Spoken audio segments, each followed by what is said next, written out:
अस्सलाम वालेकुम मेरे समझदार पाकिस्तानियों। मेरा नाम रेहान तारिक है और आप मेरा यूट्यूब चैनल और फेसबुक पेज देख रहे हैं। करोड़ दरूद आका दो जहां नबी मेहरबान मोहम्मद मुस्तफ़ा सल्लल्लाहु अलैहि वसल्लम पर। इस दौर इस उम्मीद के साथ इस व्लॉग का आगाज करते हैं कि अल्लाह रब्बुल इज़्ज़त इस मुल्क के फैसला साजों के दिलों में समझदार पाकिस्तानियों के लिए नरमी पैदा कर दे। सनसनी खेज हफ्ते का आगाज हुआ चाहता है और आज दिन के आगाज पर ही एक बड़ी खबर सामने आ गई है। गो के खबरें आज बहुत सारी हैं जो आपके साथ शेयर करनी है। सबसे पहले दिन के आगाज में जो खबर आई है वो पंजाब में इलेक्शन ट्राइब्यूनल्स की तब्दीली के मामले पर सुप्रीम कोर्ट ऑफ पाकिस्तान का महफूज करदा फैसला सुना दिया गया है। Chief justice of Pakistan justice Qazi Faez Isa की सरबराही में 5 रुकनी लार्जर बेंच था। जस्टिस काजी फायजीसा शामिल थे, जस्टिस अमीनुद्दीन खान शामिल थे, जस्टिस जमाल खान मंदूखेल थे, जस्टिस नईम अख्तर अफगान और जस्टिस अकील अब्बासी इस बेंच का हिस्सा थे। और इस बेंच ने इलेक्शन कमीशन ऑफ पाकिस्तान की अपीलें सुनते हुए, अपीलें मंजूर करते हुए, जो ट्राइब्यूनल्स हैं जो लाहौर हाई कोर्ट ने तश्कील दिए थे, उन ट्राइब्यूनल्स को कल अदम करार दिए थे। आपको याद होगा ना कि जस्टिस शहजाद मलिक ने 8 जो ट्राइब्यूनल्स हैं वो तश्कील दिए थे जिस पर रिजर्वेशंस थे पंजाब हुकूमत को भी और इलेक्शन कमीशन ऑफ पाकिस्तान को भी। तो बिलाखिर इलेक्शन कमीशन ऑफ पाकिस्तान की सुनी गई है और ट्राइब्यूनल्स कलअदम करार दिए गए हैं लाहौर हाई कोर्ट के। अब आप अंदाजा कर सकते हैं कि पंजाब में बहुत सारे हलके ऐसे हैं जहां पे कंसर्न्स बहुत सारे थे पाकिस्तान मुस्लिम लीग नून की या हुकूमत के। वो नवाज शरीफ का हलका हो, मरियम नवाज का हलका हो, वो और चंद दीगर हलके हों, वहां पर पंजाब हुकूमत को बहुत टेंशन थी और अल्टीमेटली इलेक्शन कमीशन की सुनी गई है तो कम से कम वो प्रोटेक्शन हुकूमत को मिल जाएगी। और जस्टिस काजी फायजीसा की सरबराही में जो फैसला आया है उस फैसले पे यकीनन जो हुकूमत है वो जरूर आज खुशियां मना रही होगी। दूसरी इंपॉर्टेंट बात यह है कि आज 30 सितंबर है और 30 सितंबर को दो अहम चीजें होने जा रही हैं। पहली चीज तो यह है कि DGISI जनरल अदीम अंजुम चले गए हैं, यानी उनका टेन्योर मुकम्मल हो गया। वैसे तो टेन्योर 17 तारीख को ही मुकम्मल हो गया था, लेकिन क्योंकि चार्ज एज्यूम करना था आसिम मलिक साहब ने आज के दिन से, तो आज तो आसिम मलिक साहब को ना सिर्फ ये कि ब्रीफिंग दी जाएगी जो नए DGISI हैं लेफ्टिनेंट जनरल आसिम मलिक, बल्कि वो अपने ओहदे की जिम्मेदारियां भी संभाल रहे होंगे। अब DGISI प्रैक्टिकली आज चार्ज एज्यूम करेंगे तो आपको बहुत सारी तब्दीलियां होती हुई नजर आएंगी, सुनाई नहीं देंगी बल्कि दिखाई भी देंगी। और इन तब्दीलियों का जिक्र मैं अपने गुज़श्ता व्लॉग्स के अंदर करता आया हूँ, लेकिन आज मैं आपको बता दूं कि एडजुटेंट जनरल के तौर पर क्योंकि खदमात सर अंजाम दे रहे थे जनरल आसिम मलिक साहब, और एडजुटेंट जनरल की रिस्पॉन्सिबिलिटी थी उसकी सरबराही के अंदर जनरल फैज़ हमीद का कोर्ट मार्शल भी हो रहा था।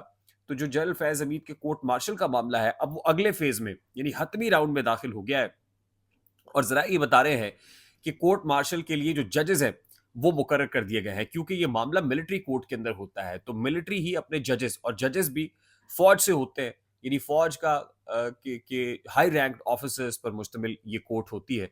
तो जजेस जो हैं वो मुकर्रर कर दिए गए हैं और कोर्ट मार्शल की कार्रवाई एक 3 स्टार ऑफिसर लीड करता है, लेफ्टिनेंट जनरल रैंक का ऑफिसर। और इस केस में adjutant general general Asim Malik जो अब DGISI बनने जा रहे हैं वो इस मामले को लीड कर रहे थे। लेकिन खबर तो और भी है, और खबर ये है कि जहां जनरल फैज हमीद के कोर्ट मार्शल में जजेस मुकर्रर किए गए हैं, वहीं उससे पहले उनका आमना सामना दो इंपॉर्टेंट शख्सियात से कराया गया है। कल मैंने आपको बताया था कि कमिश्नर रावलपिंडी लियाकत चट्टा से उनका आमना सामना हुआ, जबकि उसके बाद ये बताया जा रहा है कि साबिक chief justice of Pakistan justice Saqib Nisar साहब भी माफ कीजिएगा पिंडी वालों के मेहमान हैं और उनका आमना सामना भी जनरल फैज हमीद के साथ हुआ है। और ख़ास तौर पे जो जुडिशरी का किरदार है उस हवाले से कुछ ताने बाने और नेक्सस जो है वो इस्टेब्लिश करने की कोशिश की गई है। ज़राए से ये खबर सामने आ रही है कि ये दो इंपॉर्टेंट पर्सनालिटीज़ हैं, यानी लियाकत चट्टा के बाद जो साबिक चीफ जस्टिस ऑफ पाकिस्तान है जस्टिस साकिब निसार साहब, आमने सामने बिठा के एक लिंक इस्टेब्लिश किया गया है, तमाम तर सब्सटेंशियल एविडेंसेस दिखाए गए हैं। और जुडिशरी के अंदर सिर्फ साकिब निसार ही नहीं है बल्कि कुछ और जुडिशल ऑफिसर्स या जजेस भी बताए जा रहे हैं। तो ये मामला तो अल्टीमेटली जो है ना वो बड़े क्रूशल फेज में दाखिल हो गया है। आज का दिन इस लिहाज से इंपॉर्टेंट है कि आसिम मलिक साहब अब इधर आएंगे और वहां की जो काम थे जाहिर है वो निपटाने के बाद बतौर एडजुटेंट जनरल जो उनकी जिम्मेदारियां थी और बतौर एडजुटेंट जनरल जो ये कोर्ट मार्शल की कार्रवाई थी इसका जो पहला फेज है निपटाने के बाद आज वो बतौर DGISI अपना चार्ज इज्यूम कर रहे होंगे। उसके साथ साथ आज एक और बड़ा इंपॉर्टेंट केस है और 5 रुकनी लार्जर बेंच है। और इस 5 रुकनी लार्जर बेंच के अंदर जस्टिस काजी फायजीसा हैं, जस्टिस मुनीब अख्तर हैं, जस्टिस नईम अख्तर अफगान है, जस्टिस अमीरुद्दीन खान है। और ये जो 5 रुकनी लार्जर बेंच है जस्टिस जमाल खान मंदूखेल है, सॉरी, और जस्टिस मजहर आलम मियाँ खेल है इसके अंदर। नईम अख्तर अफगान शायद इसमें नहीं है, जस्टिस मजहर आलम मियां खेल और जस्टिस जमाल खान मंदूखेल है। तो 5 रुकनी ये जो बेंच है, ये समाअत करने जा रहा है आर्टिकल 63A के ऊपर supreme court bar association SCBA की जो पिटिशन है उसके ऊपर।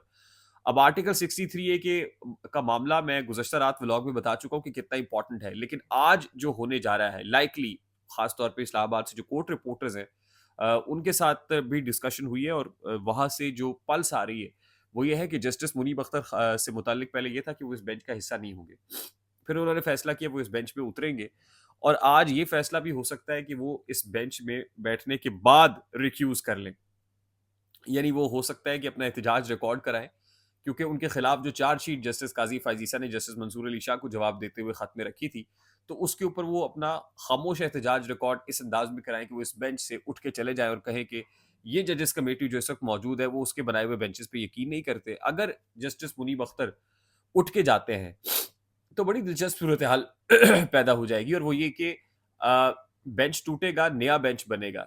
नया बेंच फौरी बनाना पड़ेगा। अगर डिले होता है, तो हुकूमत को तो 10-12 अक्टूबर से पहले-पहले इसका फैसला करना है क्योंकि उसको तो पार्लियामान के अंदर जो कॉन्स्टिट्यूशनल अमेंडमेंट्स का बिल लेके आना है और जिसके लिए ये सारी उजलत के साथ मामलात हो रहे हैं, वो ये है कि किसी तरीके से डिफेक्शन क्लॉज़ हटा दी जाए और आर्टिकल 63 के मुताबिक जो वोट काउंट नहीं होता अभी फ्लोर क्रॉसिंग के ऊपर, वो वोट काउंट होना शुरू हो जाए ताकि हुकूमत 2/3 मेजॉरिटी पूरी करके जो कॉन्स्टिट्यूशनल अमेंडमेंट है वो करा ले। तो आज का ये केस आप यूँ समझ लीजिए कि जो अ जो फ्यूचर है, जो नियर फ्यूचर है, उसके अंदर क्या होगा, वो आज का ये केस एस्टैब्लिश कर देगा और आज की प्रोसीडिंग्स एस्टैब्लिश कर देंगी और ख़ास तौर पे जुडिशरी के अंदर क्या हो रहा है और क्या होने वाला है।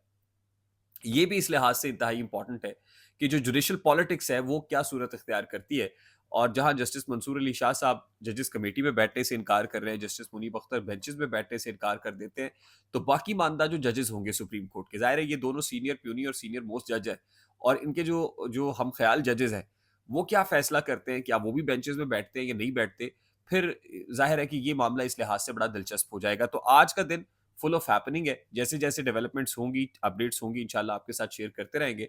आई होप मेरी बात आप तक पहुँची होगी। अगर पहुँच जाए तो वीडियो को लाइक और शेयर करना मत भूलिएगा। चैनल पे नए हैं तो चैनल को सब्सक्राइब कर लीजिएगा। बेल आइकन ज़रूर दबाइएगा। मुझे रेहान तारिक को इजाज़त दीजिए। अपना बहुत सारा ख्याल रखिएगा। अस्सलाम वालेकुम।